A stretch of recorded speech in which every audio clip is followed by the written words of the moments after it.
গুরুত্বপূর্ণ সব খবর আপনাদেরকে নিয়ে আসবো, কারণ আজকে আদালতের দিকে, সুপ্রিম কোর্টের দিকেই তাকিয়েছিলেন বহু মানুষ, আন্দোলনকারীরা, জুনিয়র ডাক্তাররা এবং বিচার। আসলে জুনিয়র ডাক্তাররা যেটা চাইছিলেন সুপ্রিম কোর্টে সেটা কি পেলেন, এই সব নিয়ে আলোচনা করব। কারণ আজকে সুপ্রিম কোর্টে সিবিআই, প্রথমেই যাব ফরেনসিক রিপোর্ট নিয়ে। ফরেনসিক রিপোর্ট যে সঠিক নয় সেই নিয়ে সওয়াল করলো সিবিআই, সন্তোষজনক নয় ফরেনসিক রিপোর্ট, এবং সেই নিয়ে সওয়াল করলো। ফরেনসিক রিপোর্ট সন্তোষজনক নয় দাবি সিবিআই এর। সুপ্রিম কোর্টে সওয়াল সিবিআই এর।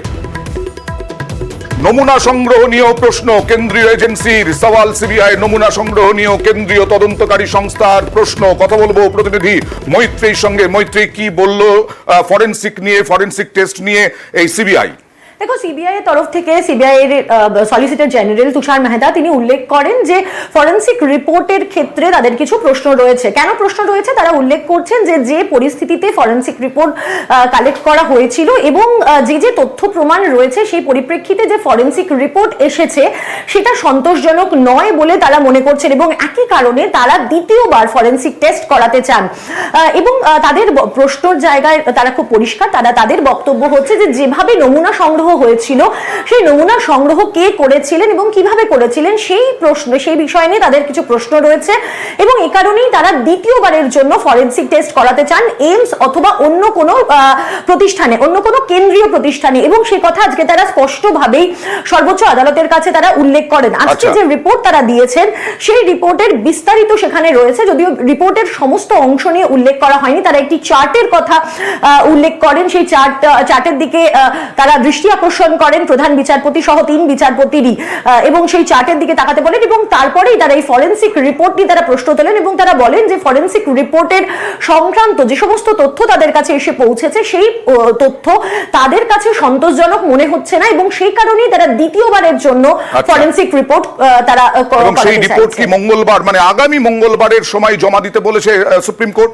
দেখো, সুপ্রিম কোর্টের তরফ থেকে রিপোর্টের সংক্রান্ত কোনো বক্তব্য না রাখা হলেও তারা পরিষ্কার করে এটা বলে দিয়েছেন যে তদন্তের অগ্রগতি কোন দিকে হচ্ছে সে নিয়ে তারা একটি আপডেটেড রিপোর্ট তারা চান। অর্থাৎ তারা আজকে পুঙ্খানুপুঙ্খভাবে সিবিআই তরফ থেকে যে তদন্ত রিপোর্ট যে জমা দেওয়া হয়েছে, যে স্ট্যাটাস রিপোর্ট জমা দেওয়া হয়েছে সেটা তারা দেখেছেন, এবং তারা মনে করছেন যে তদন্ত এগোচ্ছে, এবং সেক্ষেত্রে দাঁড়িয়ে তাদের আরো কিছু প্রশ্ন রয়েছে এবং সেই জায়গাগুলোতে তারা আরো বিস্তারিত জানতে চান। ফলে সেই সম্ভাবনা রয়েছে যে যদি ফরেনসিক টেস্ট ইতিমধ্যেই ফরেনসিকের স্যাম্পল এম সহ অন্যান্য প্রতিষ্ঠানে পাঠানো হয়, সেই রিপোর্টও আগামী মঙ্গলবার যে সিবিআই রিপোর্ট দেবে তাতে তারা সিবিআই তরফ থেকে সেটা যুক্ত করা হতে পারে।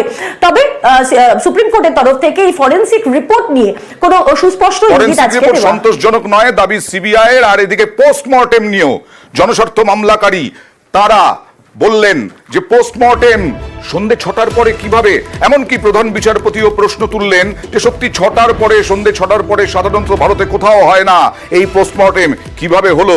সরাসরি চলে যাব মৈত্রীর কাছে। মৈত্রী, জনস্বার্থ মামলাকারী তারা কি বললেন, তারা কি অভিযোগ করলেন, আর প্রধান বিচারপতি কি মন্তব্য এ সম্পর্কে? দেখো, জনস্বার্থ মামলাকারীর আইনজীবী ফিরোজ এডুলজি, যিনি হাইকোর্টে যে মামলা হয়েছিল, যে মূল মামলা হাইকোর্টের হয়েছিল সিবিআই তদন্তে হস্তান্তর করার আগে, সেই মামলারও কিন্তু অন্যতম তারা পিটিশনার। তারা আজকে পোস্টমর্টম নিয়ে বেশ কিছু প্রশ্ন তারা আজকে তোলেন। ফিরোজ এডুলজি তার অভিযোগ যে সন্ধ্যে 6টার পর ময়নাতদন্ত করা হয়েছে। সাধারণভাবে ধর্ষণ এবং খুনের ঘটনার ময়নাতদন্ত সন্ধ্যে 6টার পর হয় না, এবং যদি সেটা সন্ধ্যে 6টার পর করতে হয় তাহলে কিছু নিয়ম মানতে হয়, এবং সেই নিয়মগুলো কি মানা হয়েছিল, এবং সেক্ষেত্রে যদি নিয়ম ভাঙা হয়ে থাকে তাহলে সেটা কেন ভাঙা হয়েছিল, নিয়ম ভাঙার ক্ষেত্রে এটা এই প্রসিডিওর এটা কেন করা হলো যে সন্ধ্যে 6টার পর ময়না তদন্ত। এছাড়াও তারা প্রশ্ন তোলেন যে ময়না তদন্ত করার সময় ভিডিওগ্রাফি করার অভিযোগ, ভিডিওগ্রাফি করা হয়েছে, কিন্তু সেই ভিডিওগ্রাফি কে করলেন, তার ডেজিগনেশন কি, সে সংক্রান্ত কোনো উল্লেখ নেই।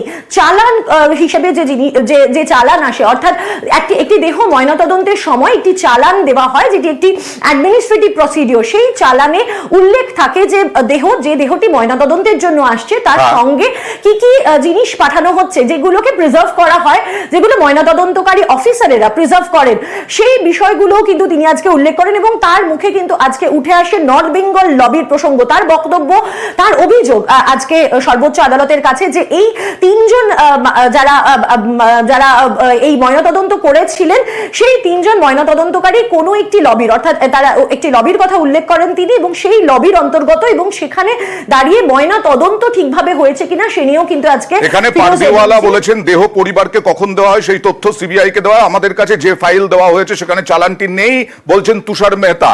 আর এখানে প্রধান বিচারপতি বলছেন তাহলে চালান ছাড়াই ময়না তদন্ত হয়ে গেল, চালান যদি মিসিং হয় তাহলে বুঝতে হবে সমস্যা আছে, পারদিওয়ালা বলছেন। কিন্তু মৈত্রেয়ী, চালান তো থাকতেই হবে, এটা তো একদম স্বাভাবিক প্রক্রিয়া। সেক্ষেত্রে কি কপিল সিব্বালের কাছে কোন রকম ভাবে চালান ছিল না, এই 17 তারিখ চালান দেওয়া হবে? হ্যাঁ, একেবারেই। দেখো, আজকে সেই চালান কিন্তু দেখতে চান প্রধান বিচারপতির বেঞ্চ। মূলত জাস্টিস পারজিওয়ালা তিনি এই চালানের কপি দেখতে চান, এবং যেমনটা তুমি বললে যে এই কথোপকথনে উঠে আসে যে যদি চালান না থাকে তাহলে অন্যরকম ভাবে ভাবতে হবে যে কোথাও একটা সমস্যা রয়েছে, কারণ এই চালান থাকা অবশ্যম্ভাবী একটি ময়নাতদন্ত শুরু হওয়ার আগে। আজকে যখন কপিল সিব্বালের কাছে রাজ্যের তরফ থেকে এই চালান চাওয়া হয়, তার কাছে সেই চালান সেই সময় রেডিলি অ্যাভেলেবল ছিল না। তাকে 17 তারিখ অর্থাৎ পরবর্তী যে শুনানি রয়েছে মঙ্গলবার, সেদিন এই চালানের কপি প্রডিউস করতে বলা হয়েছে। তবে এখানে একটা জিনিস উল্লেখ করব, ফিরোজ এডলজি তিনি কিন্তু উল্লেখ করেছেন যে যখন হাইকোর্টে শুনানি চলছিল সেই সময় একটি ভিডিওগ্রাফিতে সেই চালানের কপি দেখানো হয়েছিল, যদিও আজকে সিবিআই তারা জানিয়ে দিয়েছেন যে তাদের কাছে এ ধরনের কোনো চালানের কপি তাদের কাছে এসে পৌঁছায়নি। আর এদিকে দেখা যাচ্ছে যে সমস্ত উদ্ধার হয়েছিল জিনিসপত্র, ব্লুটুথ থেকে আরম্ভ করে ল্যাপটপ, এই সবে নাকি ফিঙ্গারপ্রিন্ট নেই। সেই হাতের যে ছাপ, আঙুলের ছাপ, সেই সব উধাও, এই রকমই অভিযোগ উঠে আসছে। দেখুন, 9 আগস্ট আরজি করে উদ্ধার হয় তরুণী চিকিৎসকের দেহ। ধর্ষণ খুনের ঘটনায় দেশ জুড়ে তোলপাড়। এই ঘটনায় আবারও প্রমাণ লোপাটের আশঙ্কা। চিকিৎসকের দেহ উদ্ধারের পর ঘটনাস্থল থেকে ইলেকট্রনিক্স ডিভাইস বাজেয়াপ্ত করে পুলিশ। তার মধ্যে ছিল ল্যাপটপ, মোবাইল, ব্লুটুথ। সেগুলি এখন সিবিআই এর হাতে। কেন্দ্রীয় এজেন্সির দাবি এইসব ডিভাইসে আঙুলের কোনো ছাপই নেই। ফলে এর পেছনে কার হাত রয়েছে সেই বিষয়টি খতিয়ে দেখছে সিবিআই তদন্তকারী আধিকারিকরা। ইতিমধ্যে কয়েকজন পুলিশ কর্মীর তারা কিন্তু বয়ান রেকর্ড করেছে। আরজি করের ঘটনায় সিবিআই কে ভাবাচ্ছে আরো একটি বিষয়। জানা গিয়েছে আরজি করের প্রাক্তন অধ্যক্ষ সন্দীপ ঘোষ এবং তার গাড়ি চালকের বয়ান মিলছে না।